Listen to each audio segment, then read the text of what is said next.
आदरणीय अभय सिंह चौटाला जी, प्रधान महासचिव राष्ट्रीय इंडियन नेशनल लोकदल, प्रकाश भारती जी, उपाध्यक्ष, राष्ट्रीय उपाध्यक्ष, हमारे प्रदेश के अध्यक्ष भाई लखन सिंह राठी जी और सम्मानित मंच, साथियों, ये अग्निपथ योजना बारे में निंदा प्रस्ताव के लिए मैं खड़ा हुआ हूँ, लेकिन एक संगठन सचिव के नाते से मैं आपको कुछ कहना चाहूँगा।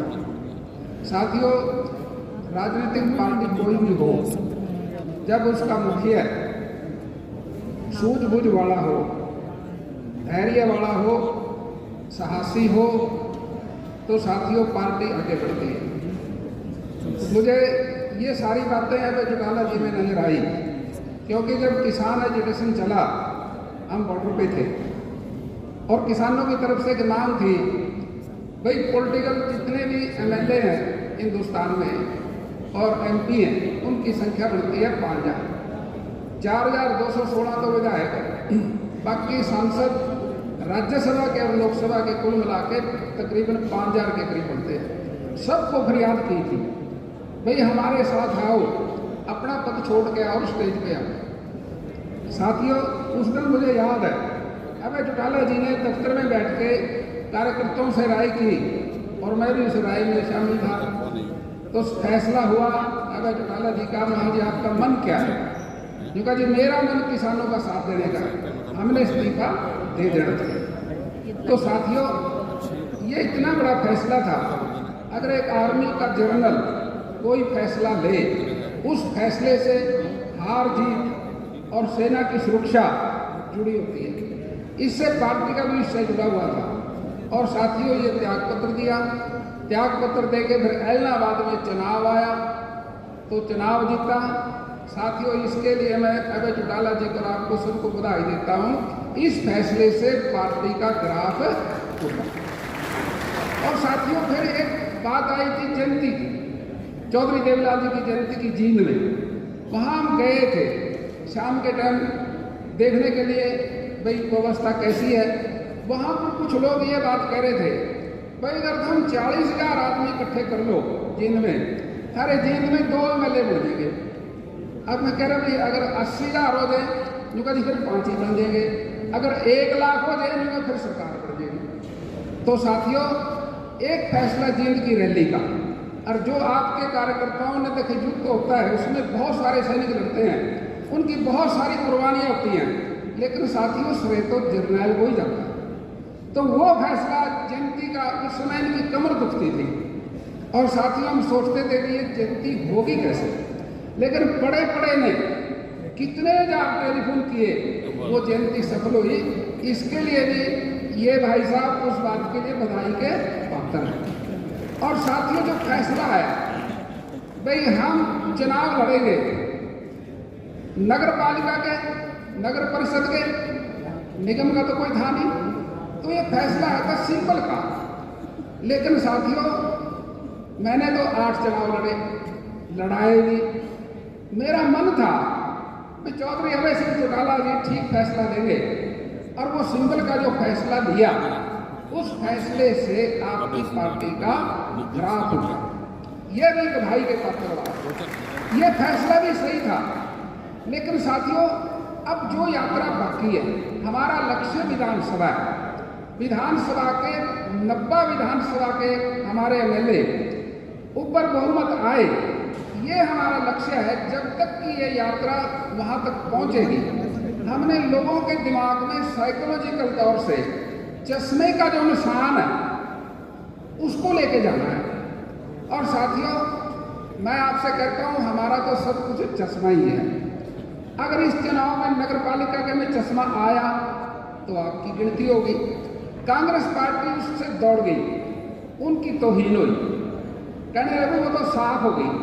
तो ये चश्मा जो है, हमने आगे इसको कहां कहां लेके जाना है, जब तक विधानसभा के चुनाव नहीं आते। अगर मान लो अब जिला परिषद का, मैं कहना चाहता हूं अपने मन की बात, लोकसभा के इलेक्शन में क्या होगा, एक लोकसभा का सदस्य 9 विधानसभा से बनता है। अगर हमारे 9 विधानसभा के अंदर अच्छे कार्यकर्ता, अच्छे कैंडिडेट हैं तो हम एमपी की सीट 100% जीतेंगे।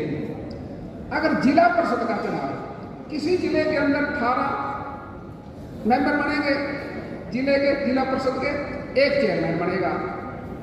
ये चुनाव सरकार ये सोच रही है अभी डायरेक्ट चुनाव होगा, सारे जिले के अंदर चुनाव जो चेयरमैन का होगा वो सीधा होगा। और उसके साथ 18 से लेके 10 से लेके पंचकुला में जिले में 10 है जिला परिषद के, जमुनानगर में 18 है और कुछ जिले में ऊपर नीचे हो सकते हैं। जब ये साथी सिंबल पे लड़ेंगे तो चेयरमैन आपका 100% जीतेगा। सच्चाई करेंगे आपसे बात। अब आपने तैयारी क्या करनी है?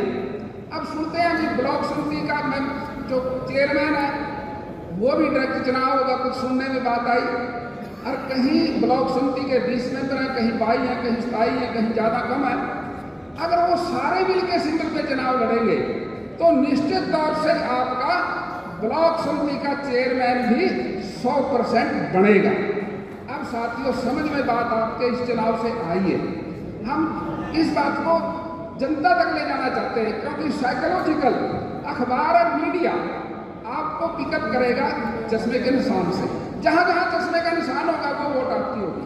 और जहाँ आप इंडिपेंडेंट लड़ोगे चाहे सारी पार्टी को लगा दो, ना अखबार मानेगा ना मीडिया मानेगा। इसलिए साथियों हर जगह चश्मे का निशान पहुंचना जरूरी है। मेरा तो आपसे ये अनुरोध है।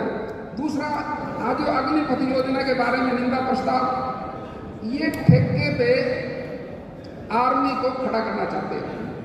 जैसे डीसी रेट की नौकरी है ना, ऐसे आर्मी को भी चलाना चाहते हैं। जिन देशों में ये प्रयोग हुआ वो सारे फेल हुए। ये अमेरिका में है, रसिया में है। और अमेरिका ने कोई लड़ाई नहीं जीती जब से ये प्रथा लागू हुई। रसिया उन जगह यूक्रेन के अंदर, अब उनके फौजी वहां से बाद बेचारे क्यों ठेके पे हैं। अब जो हमारा सिस्टम था इसमें कई फौज थे, जाट रेजिमेंट थी, सिख रेजिमेंट थी, गोरखा रेजिमेंट थी, राजपूत रेजिमेंट थी। कहने को तो साथियों ये सांप्रदायिक लगता है आपको, भाई जाति के नाम से सांप्रदायिक है। साथियों मैं आपसे एक बात पूछना चाहता हूँ, जब दुश्मन के साथ लड़ाई होती है बॉर्डर पे, कोई सी भी रेजिमेंट उनके अंदर एक जोश अलग तरह का होता है। जाट रेजिमेंट कभी हारी नहीं, राजपूत रेजिमेंट कभी हारी नहीं, उनको उसकी अपनी कौम पे फक्र होता है। वो लड़ मरते हैं देश के लिए और वो जुनून देश के काम आता है। लेकिन इस सरकार ने उस सिस्टम को तोड़ दिया और इसकी हम निंदा करते हैं। सरकार द्वारा अग्निपथ योजना लागू करके बेरोजगार युवाओं के भविष्य तथा देश की सुरक्षा के साथ भी खिलवाड़ किया है। इस योजना के तहत युवाओं को 4 साल के लिए ठेके पर भर्ती करके बाद में हटा दिया जाएगा। यह ठेका प्रथा न केवल भारतीय सेना के लिए बल्कि पूरे देश के लिए घातक सिद्ध होगी। अब आगे से सेना में डायरेक्ट पक्की भर्ती नहीं होगी। 1 जनवरी 2019 में भर्ती किए गए सैनिकों को उस समय की शर्तों को नकारते हुए इस योजना में शामिल कर लिया गया है। इनेलो पार्टी केंद्र सरकार की इस अग्निपथ योजना की कड़ी भर्त्सना और निंदा करती है। केंद्र सरकार द्वारा बेरोजगार युवाओं को फौज की नियमित नौकरी न देने के स्थान पर अग्निपथ योजना बिना देश की राय जाने युवाओं पर थोपी गई है। जिस प्रकार किसान विरोधी 3 कृषि कानूनों को बिना राय लिए किसानों पर थोपा गया था। ये कानून बनाए थे कृषि योजना के, 700 किसान शहीद हो गए, बिना फिर बाद में वापस ले लिया। तो साथियों ये बिना सोचे समझे कानून बनाना देश के लिए हानिकारक है। इस योजना के अंतर्गत फौज में भर्ती किए गए युवाओं को 4 साल बाद हटा दिया जाएगा। अग्निपथ योजना के तहत फौज में भर्ती होने वाले सिपाहियों को भूतपूर्व सैनिकों का दर्जा भी नहीं मिलेगा, जिसके कारण उन्हें पेंशन, मेडिकल तथा फौज की कैंटीन आदि अन्य सुविधाएं नहीं मिलेंगी।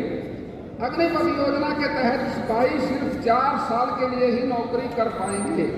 तो फिर अग्निपथ योजना से सेना के नॉन कंडीशनल वर्क में पदोन्नति प्रणाली ही खत्म हो जाएगी। और सेना का पूरा प्रशासनिक और अनुशासनिक ढांचा तहस नहस हो जाएगा। भारतीय सेना ने Jat regiment, Sikh regiment, light infantry, Gorkha rifles, Rajput regiment जैसी सिंगल क्लास रेजिमेंट में सैनिकों की भर्ती होती है जो देश को सभी मार्शल कौम का प्रतिनिधित्व करती हैं। लेकिन अब all India all class method के तहत भर्ती होने से उनका अस्तित्व ही खत्म हो जाएगा। यह ठेका प्रथा न केवल भारतीय सेना के लिए बल्कि पूरे देश के लिए सुरक्षा के लिए घातक सिद्ध होगी और युवाओं का भविष्य अगर में लटक जाएगा। अग्निपथ योजना के लागू होने से देश भर के युवाओं में असंतोष बढ़ता जा रहा है। अग्निपथ योजना के विरोध में जींद जिला के गांव लिजवाना के सचिन नामक युवक ने अग्निपथ योजना लागू होने से आहत होकर आत्महत्या कर ली। युवाओं द्वारा आत्महत्या जैसा कदम उठाना बेहद ही चिंता का विषय है। इस योजना का समाज पर भी बुरा असर पड़ेगा। नौकरी से हटाए गए अग्निवीरों की नौकरी न मिलने पर अपराध की घटनाओं में सम्मिलित से इनकार नहीं किया जा सकता। परिणाम स्वरूप अपराधों में बढ़ोतरी हो गई। सुरक्षा की दृष्टि से यह योजना देश हित में नहीं होगी।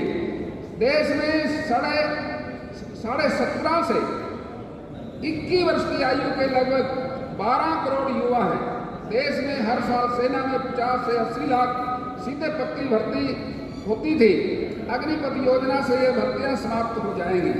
इनेलो राज्य कार्यकारिणी इस प्रस्ताव के माध्यम से केंद्र सरकार से मांग करती है कि अग्निपथ योजना को तुरंत वापस लिया जाए और युवाओं के भविष्य से खिलवाड़ न करते हुए सैन्य संस्थाओं में नियम भर्ती की जाए।